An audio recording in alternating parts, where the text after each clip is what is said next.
मित्रांनो, आज आपण अक्षर लेखन या विषयाअंतर्गत सिंदूर ही नावे कशी रेखाटायची आहेत याचे प्रात्यक्षिक पाहत आहोत।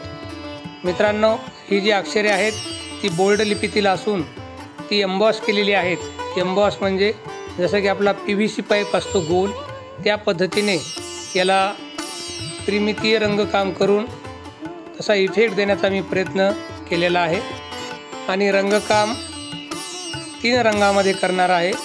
आपला जो राष्ट्रीय ध्वज आहे तिरंगा, त्या पद्धतीने नारंगी, पांढरा आणि हिरवा या 3 रंगामध्ये याचं रंगकाम करणार आहे। परंतु आजच्या भागामध्ये एका अक्षराचंच रंगकाम तुम्हाला पाहता येईल।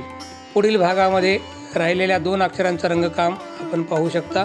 हा व्हिडिओ आवडला तर लाईक आणि शेअर करा। भेटूया पुढील भागामध्ये। धन्यवाद।